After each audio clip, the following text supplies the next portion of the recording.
King Nebuchadnezzar had made a huge golden statue, and he wanted everyone in his empire to worship it. But Shadrach, Meshach and Abednego knew that it was wrong to worship anyone but God. What would they do? Daniel 3:1-18, Nebuchadnezzar's gold statue. King Nebuchadnezzar made a gold statue 90 feet tall and 9 feet wide and set it up on the plain of Dura in the province of Babylon. Then he sent messages to the high officers, officials, governors, advisors, treasurers, judges, magistrates, and all the provincial officials to come to the dedication of the statue he had set up. So all these officials came and stood before the statue King Nebuchadnezzar had set up. Then a herald shouted out, "People of all races and nations and languages, listen to the king's command. When you hear the sound of the horn, flute, zither, lyre, harp, pipes, and other musical instruments, bow to the ground to worship King Nebuchadnezzar's gold statue.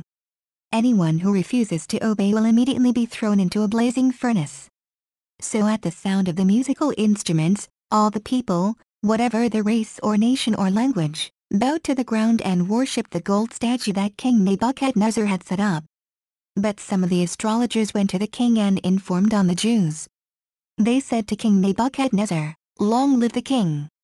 You issued a decree requiring all the people to bow down and worship the gold statue when they hear the sound of the horn, flute, zither, lyre, harp, pipes, and other musical instruments. That decree also states that those who refuse to obey must be thrown into a blazing furnace. But there are some Jews, Shadrach, Meshach, and Abednego, whom you have put in charge of the province of Babylon. They pay no attention to you, your majesty. They refuse to serve your gods and do not worship the gold statue you have set up."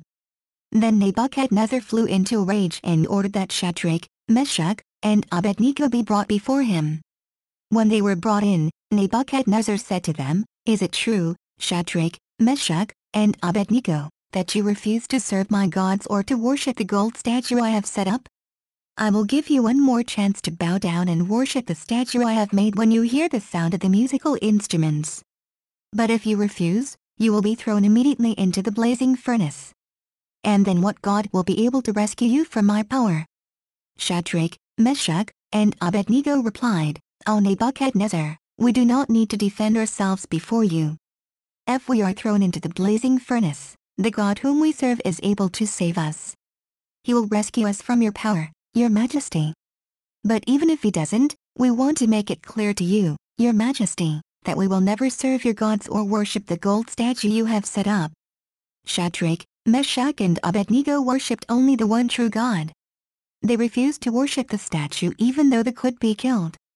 Today, there aren't many authorities who would force us to worship people or things other than God.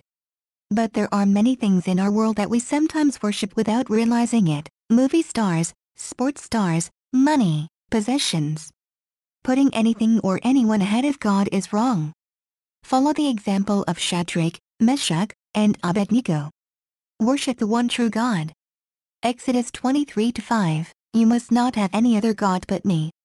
You must not make for yourself an idol of any kind or an image of anything in the heavens or on the earth or in the sea. You must not bow down to them or worship them, for I, the Lord your God, am a jealous God who will not tolerate your affection for any other gods. I lay the sins of the parents upon their children. The entire family is affected, even children in the third and fourth generations of those who reject me." And that's our Bible reading for today. Okay. Bye!